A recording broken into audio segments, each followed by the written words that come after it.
What is up, everyone? Welcome to Reality Room Podcast with Paul, bringing you the episode 2 breakdown of Big Brother 21, part 2 of the premiere, which just aired today, a few hours ago on the East Coast. We ended off last episode with Jackson winning I keep calling it Camp Counselor, but I believe it's called Camp Director, it is Camp Director, right? Whatever, winning the camp director vote, and he had the responsibility to banish 4 people from the house. Okay, and then they had to battle it out to decide which one is being eliminated from the game day one, or are they? Woo! Kind of a fun thing. So we kind of get to see the thought process here. Again, I would have. Just like in my episode 1 recap, I thought it would have been more interesting if Jackson was immediately put on the spot and just said, pick the 4 now. This would have been more fun, more entertaining, more blood on his hands. I wanted the same thing to happen yesterday with the vote specifically, like Julie just telling people to vote for who they want to be camp director. And no one talks about anything, like no strategizing at all, just immediate. I thought that would have been way better. But no, they gave him time to decide. So everyone kind of made their pitch to Jackson. Everyone except Kemi, who's basically like, yeah, I don't think I really have to do that because I don't want to pretend that I owe him anything, which is fair. Fair. It's not a good move, but she's not wrong. And kind of puts her in his in his line of vision of people to go after. But you do you, Kemi. We want you staying here long, girl. So don't be doing this stuff too often. All right. So they talk to everyone. Everyone's pitching, and it is what it is. Jackson basically decides, I'm going to put up the 3 people who volunteered to be camp director other than myself, because that makes sense. You want to put his goal is to put up the other leaders, and just like I said in my episode 1 recap, linked down below, putting up the leaders is something that I think Jackson would have done, and that's exactly what he did, because him right now standing up to be camp director. That's him putting himself forward as a leader in the house, and he doesn't want competition. So he's obviously going to pick these 3 other people that stood up to try to be camp director, and I think that makes a lot of sense for him. So he wants to go after Jessica because she got votes. He wants to go after David. Actually, he really wants David to leave, which is interesting. I don't really understand his exact mindset here, but I guess he thinks that if he sends him out, then he's going to go after him. But he doesn't realize Jackson, all 3 of them all 4 of the people you choose would go after you. It doesn't matter who it is. It doesn't matter who you send out. No matter who comes back, they are all coming after you. And it's like you do not understand this. People look for a reason all the time to go after you in Big Brother. You just gave all of them a reason. So for you to be so concerned about this one guy, hey, this one guy might come back to the game, and I'm so worried about it. Oh no! Relax. They're all coming after you. So worry about everyone, not just one guy. So he actually even talks to David one-on-one. He's like, hey, look, man. Actually, I thought he handled the conversation very well, Jackson, which was surprising because he's usually very, I don't know.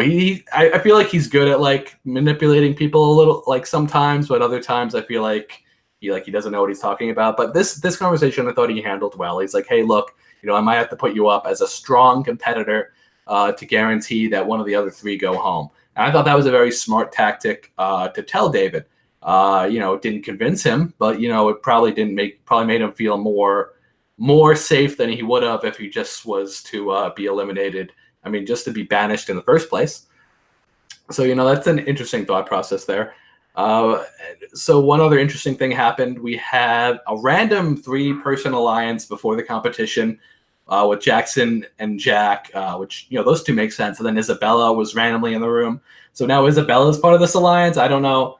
Like, was there a conversation that happened like that we're not aware of, that where they got close? Because I didn't see it. I know you guys didn't see it.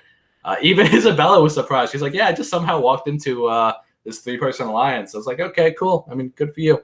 We have, of course, the alliance gets a little bigger towards the middle and end of the episode, but we'll get to that when we do. So the competition starts. Well, actually, first Squirrel comes in and literally bags the 4 banished house guests, which were David, Cliff, Jessica, and Kemi, and basically haul them outside where they have to do a competition in the dark. Basically, it's like a forest situation, and they have to find their way back to Camp BB. I'm already tired of this camp thing, but you got to keep it going. I guess it's the theme of the season. I mean, Big Brother Canada does like themes like this all the time. So maybe Big Brother Big Brother US is kind of jumping on that theme stuff, just to try it out. I mean, I'm not a big fan of the theme stuff in Canada either. I think it's just something they do. They add flavor, but it's whatever. Anyway, so the competition starts. Everyone's kind of doing their own thing. David ends up in the honey and feathers section, so he gets covered in honey and then covered in feathers. Cliff gets barraged by balls. He's never been barraged by so many balls. He's never been barraged by so many balls. Okay, Cliff. Good for you. Jessica basically really wants to fight. Basically says, I really want to find my way back so I can go after Jackson. Okay, makes sense. Kemi ends up in Camp Boo at some point, which is filled with a bunch of scary clowns. Fun. Not. And it actually flickered lights on and off. So that was probably terrifying. I can only imagine it's pitch black for them. So you gotta imagine that was not a fun time for her. I don't know. So anyway, the first player that gets back is Cliff. So I don't know if it's surprising or not. It was kind of a crapshoot competition. But yeah, Cliff is the first person back. Everyone's cheering. And then right away we have Kemi get back right after. And then finally, Jessica makes her way to the camp bed and breakfast, where she gets covered in, I believe, maple syrup. And then she makes her way back into the Big Brother house. And so there we go. We have our first eliminated house guest, and that is David. But wait! Not for long. He's out. Quotes, sorry.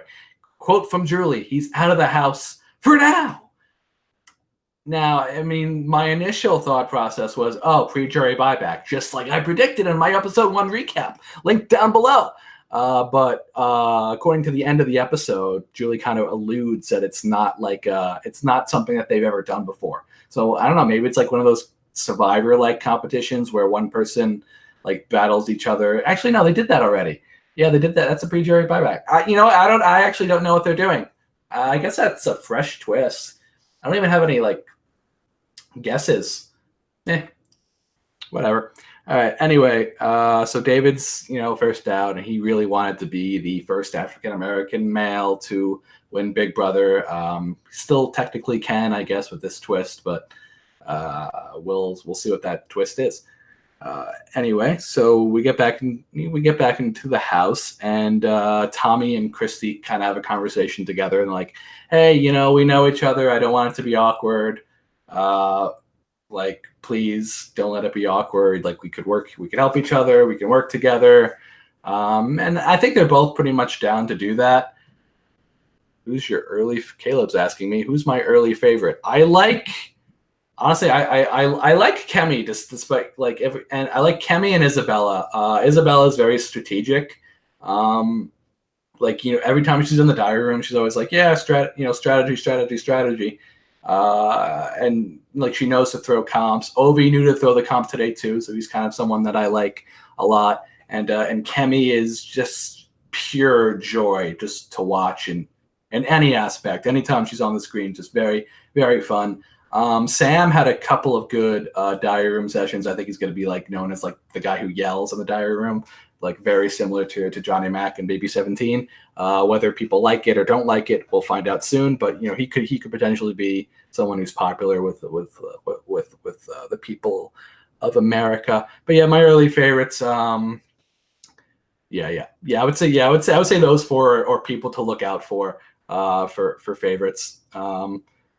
I like Nicole too, but they really haven't showed her that much. Just based on the footage that we saw, it's those four. Not Jackson, Tommy and Christy are kind of like, okay, I'm good, you're good, we're good, right? We're good, right? We're good. So they're good, they're good. So my Staten Island, the Staten Island fam sticking together. They also did very good in the comp later, which we'll get to. Staten Island Final 2, maybe. Who knows? So then we finally have a big alliance breakout. Every season, there's always a early big alliance. Usually it breaks up pretty early on. I'd say like 75, and not 70, like 90% of the time, an early alliance usually breaks apart. But it looks like they're trying to emulate the system. Looks like they're trying to emulate the alliance from Big Brother 20. The 6-person alliance that ended up being very successful. So Jackson, which I guess they're calling Mickey now. I don't know. I'm just going to call him Jackson until it's legit confirmed that we're calling him Mickey. So it's Jackson, Jack, Nick, Holly, Christy, and Isabella. So it's those 6. And, it's not the alliance I was expecting. It's very, I like the majority of the people in that alliance. I think, and I'm neutral about the rest of them for now anyway. It's not like there's anyone I dislike. I feel like maybe Jackson's kind of putting himself out there too much, making himself too big of a target early on. Doesn't mean I don't like the guy. It's like Cody early in 19. Like when a lot of people started to dislike him, I wasn't like there. I was like very neutral. And then when everyone started loving him again, I was like, hey, see, it's pretty good. So yeah, that's kind of where I am with Jackson right now. Very, very neutral. Jack, I'm neutral. They don't really show Jack talking too much other than with Jackson. So I don't really know what his strategy is. He's basically just saying, hey, I'm good that my alliance is winning. So he seems like the big alliance guy. So he's probably more like a unifier. He's probably the best person to get rid of, actually, if they were to go after anyone outside the alliance was to go after them. Because, he's basically all alliance all the time. I like Christy. I like Holly. I like Isabella. And I like Nick. So we'll see where this alliance goes. A lot of times, alliance turns Houseguest you like into Houseguest you don't like because they're in power and it gets boring. And, they either get this really cocky attitude. But, we'll see what happens for now. Right now, I like most of the people in this alliance. And we'll see. We'll see what happens, honestly. All right, so Jackson, Mick, Perry. Right, so we go into this HOH competition. And we find out we have a new camp director, Power. Jackson gets to choose which two people. Like, everyone is going up on this. It's an endurance comp. Everyone's holding on, and 2 people are holding on to like one floating thing or whatever. It's floating, spinning thing. I can English, I swear. So yeah, they're holding on to this giant floating, spinning thing. I'm gonna own it. Yeah, I'm gonna own it. That's what I'm just gonna call it. And he gets to pick the pairs that goes on each one. So 2 people are on each of them, and he gets to pick the pairs. Strategically, he does this really smart. He's like, okay, I'm not even going to bother putting people, not even going to think about it. I'm just going to pick randomly, which is probably his best bet to do, honestly, because if it looked like he was like thinking about it, it could have like rubbed people the wrong way, or he could have put people in the house knew that he was hanging around with already, and that would not have looked good. So very strategic. He just chose completely at random. Honestly, it was the best move he could have done at the time. The best move is to make no move sometimes. How do you like that? All right. So honestly, the competition was interesting. I was not expecting um, like this outcome because we had the two stand out. Okay, so I'll end up with the final four people. So everyone else fell. It was really just between four people. It was between Holly, Isabella, Christy, and Tommy. Now I'm just sitting there. I'm like, okay, two of these people are in the big alliance. I go, maybe not. Maybe I shouldn't call it a big alliance. It's less than half the house at the very least. Yeah, the alliance, the six-person alliance. They don't have a name yet, so we'll find out soon. And then two of them are from Staten Island, which is kind of fun. And then who was the other one? All right, and then Annalise was the other one. So it was between those four. What did I say before? I feel like I said four names before. Those might not have been right. So yeah, it's Annalise, Holly, Isabella, and Tommy. So those were the four. I don't remember if I said a fourth name before. I might have just said three names. Okay, it doesn't matter. Anyway, so those were the four. Annalise drops first. Then we have Isabella drop. So it's between Christy and Tommy. Staten Island, man. Staten Island. Again, I'm from Staten Island, so I'm pretty excited about this. I don't know. A lot of people from Staten Island don't like Staten Islanders, but it's kind of weird fucking thing to say, isn't it? But I like people from Staten Island, and I like these two people, so they're cool. So final two people in the competition, Christy and Tommy from Staten Island. And they both know they're probably good with each other anyway. So I think Tommy actually ends up just dropping. Also, interesting note, Ovi throws in competition right in the middle. He's like the fifth person eliminated. Perfect time to throw a competition. Fifth, not too early, not too late to show you're a threat. Fifth, so casual throwing a competition. So he's definitely playing that early strategic game. I'm surprised Isabella didn't do it, but I feel like she was going to, but she knew she had to stay on after she saw Nick and Jack both just fall like right in the beginning. I don't know. Interesting. All right, so then Christy ends up winning HOH, and it's interesting. I was not expecting her to win first HOH. Is I guess what I'm saying. I thought for some reason I thought that she would throw it to Tommy, but I feel like Tommy threw it to her. I feel like if she was not in that alliance with the six of them, I think she probably would have threw it to Tommy. I feel like that would have been the safer move.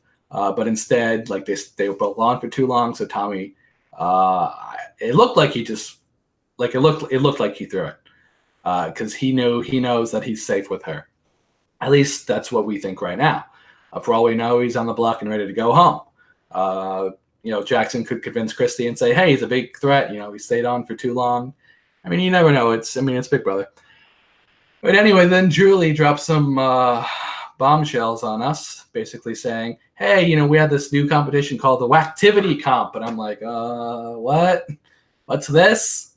If I had to guess, and this is just a casual guess, it might be the competition to decide the next camp director.